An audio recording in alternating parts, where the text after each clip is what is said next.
Guys, it's cold. Here comes the winter, eh? The winter of our discontent. Oh, mate, yeah, everything's messing up. We're off to Windsor again today. Let's just demist my mirrors. There we go, there's the button. Yeah, I mean, yes. Plastering in the summer, it's lovely. You see all the people in their suits and stuff working in offices when it's a nice day, and you're there in cut off jogging bottoms and a vest. And then in the winter you got to wrap up. It's jacket day today. It's cold, so that's what we got to look forward to. So yeah, we're just off to go and get Shay. It's Sunday morning, it's 7 AM. Should have a nice easy drive through Windsor Great Park again and enjoy the sunrise before we get back to it.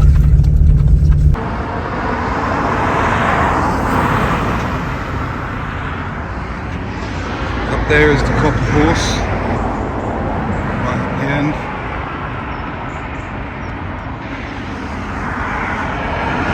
And we have the front door of Windsor Castle.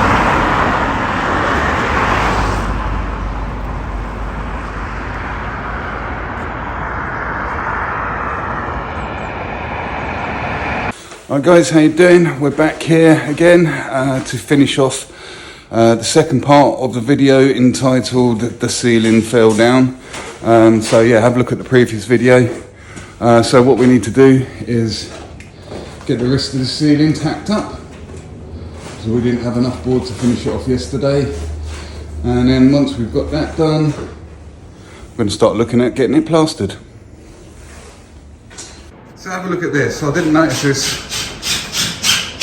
when I picked the board up, but look, all this is ruptured paper away from the board. That's a brand new board. That's unplasterable. When the paper comes away like that, that's always going to happen. You can't get enough plaster over that to sort that out. And look, that's right down both sides.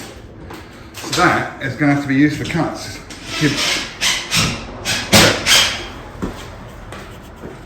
Look at it. It's terrible. Can't plaster over that. To cut them out. Okay, so just a little tip when you are tacking plasterboard. You really need to get your screws in nice and flush. Like so. You don't want it sticking out, like that one is, a tiny bit. And also you don't want to rupture, breach the paper, which has happened twice there. So I've put another one in next to them, so I've done it twice. So yeah, it's quite important to get your screws nice and flush and flat. So we're just finishing off these last two little bits of ceiling here. Just a quick one for any DIYers out there. We need to cut this angle. The way I tend to do it, cut this square, first of all, treat it like a whole square, which we have done there. And then I take a measurement from here to here, which is from here to here, mark it there. And then come back, take a measurement from here to here, which is there, mark it there, and then obviously get a straight edge, line those two marks up, and that should give you the perfect angle, and that should fit up there. So we'll find out if my calculations are correct. I mean, yeah, probably, I'll be missing one down there in this corner, look, there. So yeah, it fits. Little bit skew width, that's a mistake I made earlier when I marked it out, but then I cut off the bit I wanted to keep rather than the bit I wanted to cut off as a sudden lapse of sanity, but obviously we was able to put that bit back in there. So yeah, there's a few gaps in there, but that's to be expected on an old building such as this. We started along this line. We figured we'll use the longest line of the room to go off of, but as you can see along every board here it's kicked out because the wall or the rooms just aren't perfectly square. So, but it's nothing we can't deal with. We're going to scrim this up now and then look into getting the plaster on. Okay, so now we've got all that dry mess out of the way. We've had a good sweep up, got it, fairly clean. Now it's time to make a wet mess. Now we're going to sheet up, just for any DIYs out there, these are the sheets that I like. They've got the plastic coating on the back, so you get the best of both worlds with this, because one side gives you some absorption. One side gives you some absorption, and obviously the back stops any splashing, any PVA or anything like that getting through. So yeah, they're good dust sheets. Another little tip, got some radiators in here. We're doing the ceiling. Drop a bit of plaster doing the edge, it gets down through these grills. That's going to be quite an arduous task cleaning that out. So we really need to cover them up. And since we've got some plasterboard left over, they've got another job to do. And then this little thing down here, look, bit of plasterboard over there. Looking good. Okay, so just scrimming up on this ceiling. I quite like using this orange Capnic scrim. So on this edge where we've got the profile, we can only really come up to it, poke it up there a little bit, and then just prior to plastering, what I'm probably going to do is just with the brush, hand brush, I'm just going to lick a bit of PVA on there and on here because it's quite porous, and I just want to stabilise this edge.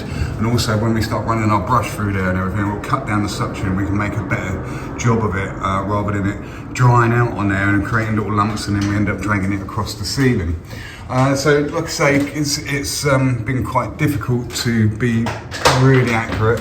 We've got some gaps in there, so if there's some larger gaps, there's nothing stopping you from doubling up that scrim, and just gives it the plaster that extra bit of sturdiness and grab for it to hang up there without sagging down.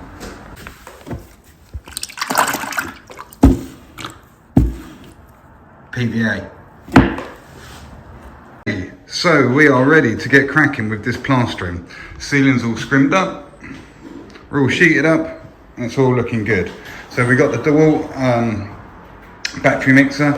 I'm using a 16-inch Hawk with a 20-inch carbon steel trowel, it's my favourite. And we're going to be using this thing today on a pole, and this is a speed skim rule. You notice about this particular one, it's got the metal blade on it. I don't particularly like the ones with the full plastic blade on it because they don't really straighten things up too well. They tend to ride with any lumps and bumps, and as I say, there is some lumps and bumps.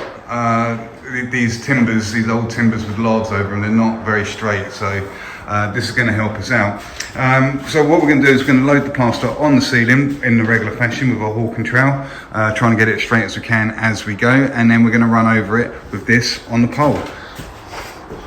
On the floor, I say it rather conveniently, touches the ceiling quite nicely, so that will save us a lot of time and will take a lot of work out of doing this ceiling. Just to add as well, I only ever tend to put the first coat on and rule the first coat. I don't rule the second coat because I rather fine tune the second coat with the trowel. And to be honest with you, once you've run it over the first coat, it's going to be pretty much as flat as you can get it anyway. So yeah, there we go. Right, so next thing to do is actually knock up some plaster.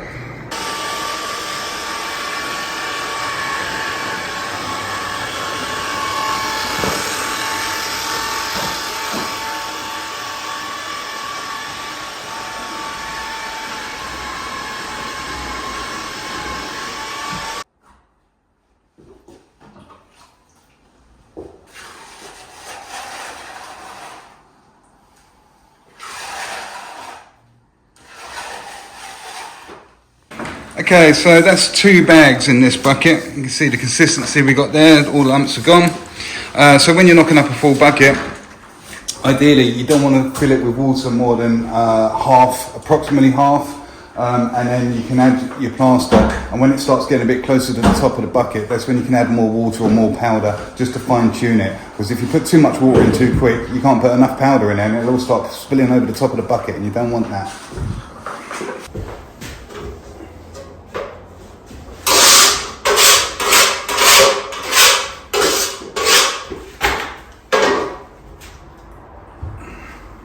A bit wet this gear.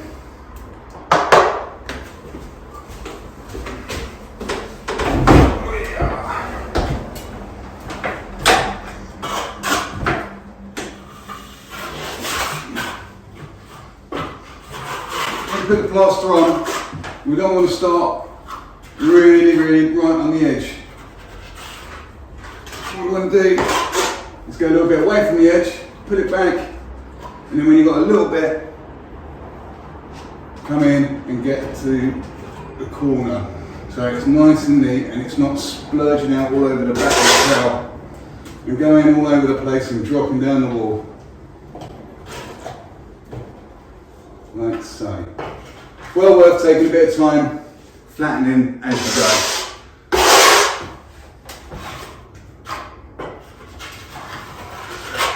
Right, let's crack on and get this ceiling on, yeah? Okay, so that gear that we put up, it's 2 bags. So when we knock up, put the second coat on, it tends to be half of what it was. So 1 bag should lay all this down. When we mixed that gear up, it turned out it was a little bit too wet for my liking for what we needed to do. We needed to build up some depth, and as you can see on the ceiling, look, where the ceiling's all over the place, we've got all these weird trowel marks in there where we've been coming in all sorts of different sporadic directions because we're using the stiff black carbon steel trowels, and it's telling us what's going on there. Also, because it was a bit wet, anytime it was a lot harder to control. So if you're not that experienced with plastering, just knock it up that little bit stiffer, just makes things a lot easier. And what's been happening, this is how one problem leads on to another. So one of the reasons that got so wet is because there was 2 people knocking up. Shay was mixing, I was pouring water and powder in. There's too many cooks spoil the broth there. You can't. I'm guessing how much it needs, and then like, one person knock up. One person's going to go, right, I just need a little bit of water. They know what they're doing. Don't get involved. My advice is just let one person knock up. And as a result, so what's been happening, even if you put your walk underneath, look, come and have a look at this. We've given ourselves work to do. This is wallpaper here, so even as it's splashed on there, I've wiped it with a sponge now. But even where, look, it's come and hit the hop up here where it's so wet, look, and it's splashed inside all this black, so we've got to wash all this off. You know? It's how things get out of control. But that being said, we dealt with it. It doesn't stay wet forever. So we're going to go to this metal speed skin, and we're going to see how it does across this ceiling. You ready? You're going to get this? So come in nice and tight.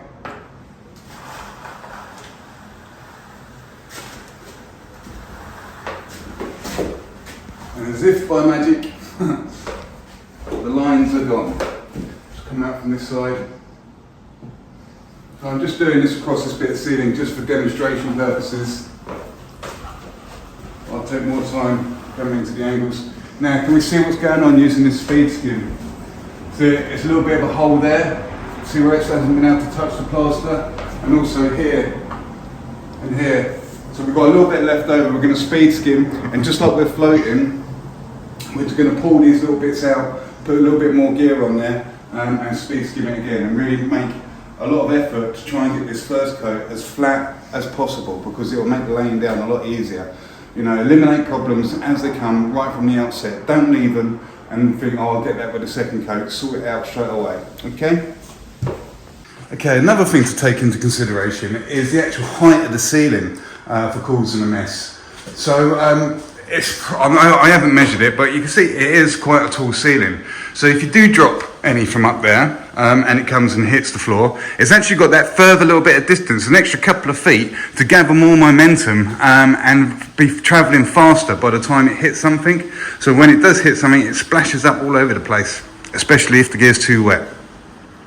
So we have given it 1 speed skim. So put it on, and I've just skimmed it in with that rule. It's not too bad, but I'm not particularly happy with some areas. So what I think I'm going to do, because quite often I'll speed skim it, then I'll get up with the trowel and give it another flattening just to make sure. But we've got a little bit of plaster left over, look, on here, and I've got a little bit left in here. I think what I'm going to do, I'm going to knock up almost like half a bag or something, and I'm going to give this a tight coat right now, and then flatten that in, and then we're going to knock up and lay down once that's picked up. So it's going to kind of like be a free coat ceiling. Sorry, I forgot to mention, the reason I'm going to knock this back is because I'm going to be flattening it in anyway. And if you knock it back and put a little bit of fresh plaster, this shouldn't pull the ceiling back in time too much. It's going to go off quite fast because we're adding fresh gear to old gear and knocking it back. Oh, because it's the dirty water from the previous gauge, there's no chance it can go off faster than the coat we've already got up there. Okay, so I was expecting a bit of a walk in the park for plastering this ceiling, but I've had a couple of problems. And that first one was using, against my better judgment, using that first bucket which was too wet. So, like I say, we've knocked up half a bag into what was left, and pretty much half a bag has got me across the ceiling and got another coat on there. I've not flattened it in, that's how it's gone on, and I'm sure you'll notice that's gone on in a much more agreeable condition. Now, we could have stayed with that first coat and fought it, and messed around and tried to pull it around and keep trying to remedy this problem, but not eliminating it. By knocking up again, getting another coat over there, we've totally eliminated that problem. And you know, the amount of time it would have taken to actually mess about with that wet coat that wasn't really working for us, it would have been longer in time eventually in the long run than it would just put another complete coat over it and totally blow that problem out of the water. So I'm much happier that we're moving in the right direction now and the ceiling's looking in a much better condition. I'm going to stick with my trowel from now on. That speed rule has had its chance. I'm going to put it away. I'm going to trust my feelings with the trowel and use the force because on this job it's a little bit more quality over speed, so we'll do that. So the second problem we've had, let's have a look. So remember that bit of plasterboard that had the ruptured paper on it? I've had to use a bit of that board. I tried to save it for the last couple of cuts, so I didn't use all the board. And look, some of it has gone again. Shay's been up here, and what we've actually done, we've peppered a couple of areas where the paper's hanging down, and if the paper's ruptured, we'll be plastering that all day long, and the paper's just going to keep coming down and making like a air bubble. The air bubble's behind the paper, not on the plaster. So we've peppered it with screws. And I'm just going to flatten that in. As long as it stays up, once it's set, even if the paper is ruptured, there's enough depth on that to hold it out of the way. And also, obviously, it's a ceiling, so nobody's going to be touching it. Right, we'll let that pick up again before I do anything else to that, I think. Because it's difficult holding the camera and trying to trowel at the same time and watch what you're doing. So I'll pay attention to that. So, the other problem then we've got from doing this, so we put that first coat on, which was a bit wet, then immediately put a second coat on there. So what we've done, where the ceiling's a bit up and down, some bits are thin, some bits are thick, we've added extra weight to the thick areas that are already drooping down a little bit. So it's not like we can sit with this and trowel it up now. We need to flatten this in again, and then I'm going to let it pick up, and then once it's picked up a little bit, then I'm going to put a tight coat over the whole lot, which according to that tight coat, just over half a bag. So that's what we'll do, and then I think we'll be snatching victory from the jaws of defeat. We've just given this ceiling a flatten, so it's 2 coats really in quick succession, flattened it in, and I'm feeling much more happy about the whole situation. I feel like I'm back in control. I'm telling the ceiling what to do, it's not telling me. So I think now what we're going to do is let this pick up a little bit, give it 10 minutes, and that's going to give us a good chance to get round the coving and just sort that little edge out there and brush it in a little bit. Anything that might be hanging down onto the coving there just needs a little bit of tidying. Get onto that now before that picks up too much. That little area there where the paper had ruptured, it seems to be holding itself together now as well. It's just about on that one line across there, that was the edge. So yeah, all good. we're on our way to the finish line. Okay, so we're ready to knock up for the third coat. What we're going to do, we left this bucket a little bit dirty. We're going to add some water to that, and we're going to wash that round, and we're going to keep the dirty water from the wash bucket to speed up again that setting process, the setting time, to try and bring ourselves back with the lost time that we had from that first coat going on. And like I said, we knocked up about half a bag. So the rest of this bag is what we're going to knock up, and that should be plenty to get a nice tight coat all across the rest of this ceiling. And then it should be plain sailing, getting cleared up and getting off out of there and enjoying whatever's left of Sunday. So hopefully the missus has been home, and I'm gonna guess she's been cooking a roast. Okay, so I've just been over it again. I haven't turned back to flattening. So this is the third coat it's had. So it had two kind of half coats to lay down because of the trouble with the first coat. And it's used, so it was 2 bags to pretty much get it on. It's used pretty much bang on 3 bags, isn't it, Shay? Yeah. Yeah, 3 bags. Literally, what have I got left? Got that left out of 3 bags. So yeah, I mean, remember, we're using a 20-inch carbon steel trowel, which is really straight. It's a very unforgiving trowel. I mean, whenever I buy a trowel, let's have a look. See how straight that is? There's actually no bend in that at all. I think it's coming out on the camera. Without getting something. There's no bend in that at all. I don't, if I'm buying a trowel like this, I don't get them off the internet or anything. I go to the shop, and there's always a slight difference in all the different trowels. Each one is slightly different. So I'll go to the shop and I have a look, and I'll find the one which is like the straightest I can find. It's a bit like a guitar, you know, if you play guitar, you don't have one guitar there. They've all got their own unique little qualities to it. The stainless, I mean, they're all right. They just don't last, they just don't hold their shape. That thing is like years old. I love it, man. It's a great trowel. Anyway, so now we are going to turn straight back round. Shay helped me get this on, then I speed skimmed it, then I put another coat over it, I believe, straight after this speed skim. I did that by myself, and then I've knocked up and put this third coat over, and I've dropped Shay back onto cleaning up the coving, so that takes that off my hand and I can concentrate on getting this ceiling as good as we can. And it's looking all right already. I'm quite confident it's going to be a nice quality finish at the end of the day. So yeah, I'm going to get back on it with my wet brush. I tend to use just a small 4-inch wet brush and brush it on rather than splash it on, just to rough up the surface as I go, and I'm sticking with my 20 for now. Okay, so just giving it one wet trowel. I was opening the trowel up. It's going off quite quick because that laying down coat was knocked back, and we put it on really tight as well. So it is picking up quite quick. I'm still keeping up with it though. It's not going off too quick. But I need to turn straight back around and start on this again. I think the job of the 20-inch carbon steel is over. He's done his job for today. And now I'm going to switch to this. Look at this old thing. I haven't used this for a while, but it's an 18-inch kneader. Look at the state of it. Needs a good clean, really.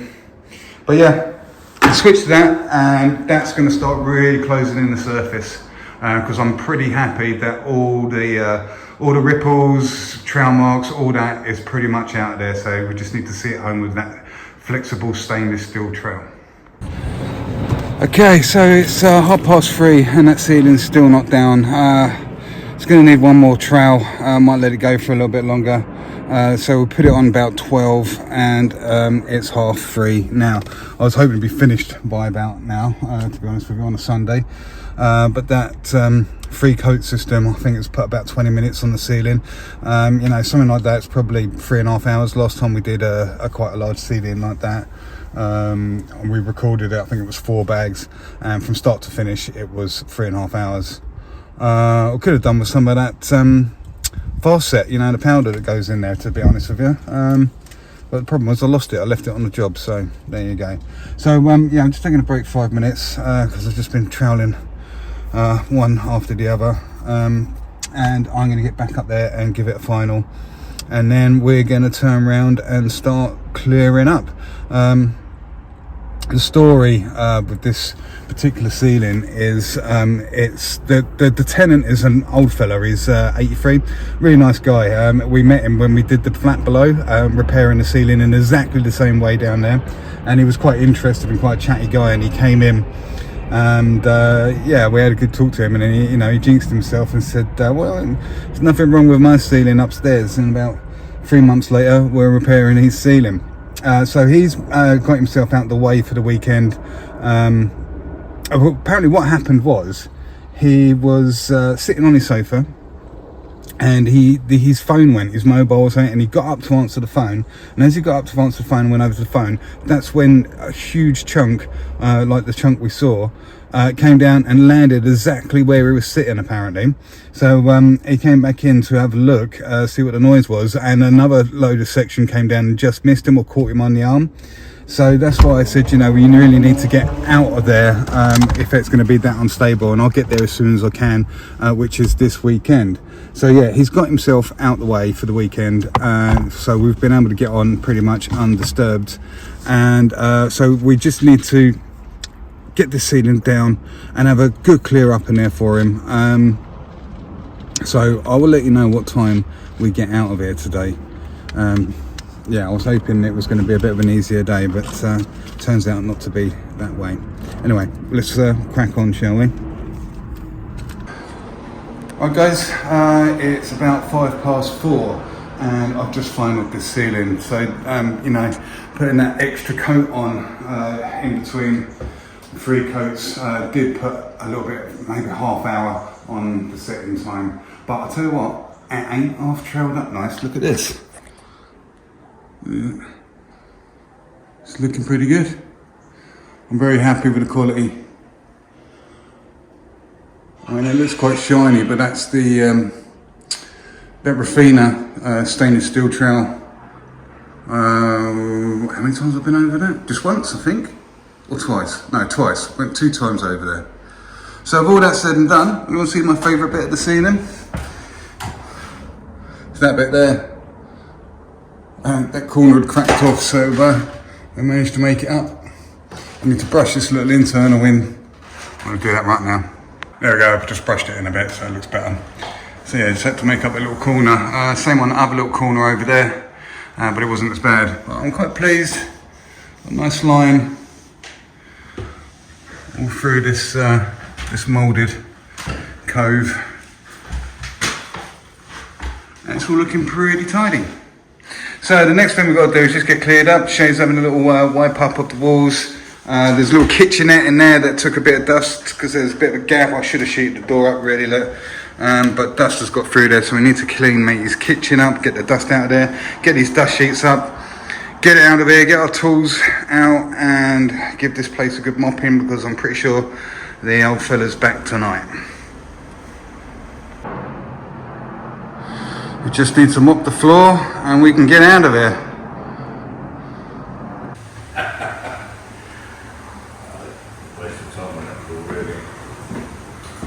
That gives it a little bit of charm, doesn't it? A little bit of character.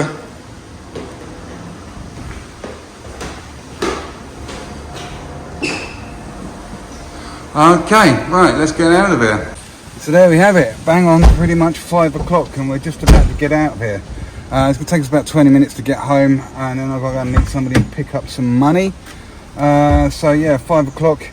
In 12 hours we're going to be up and back off to Richmond. So yeah, I'm certainly feeling the burn today. Feeling a bit fatigued, so I'll get in, have a shower, have a nice chill out. But yeah, thanks guys for all the positive comments for this video, I'm going to assume, and also yesterday's video. Yeah, a lot of people commented, so thank you very much for that. So yeah, without further ado, we will get off out of here and get home, and I'll see you on the next video. Cheers guys.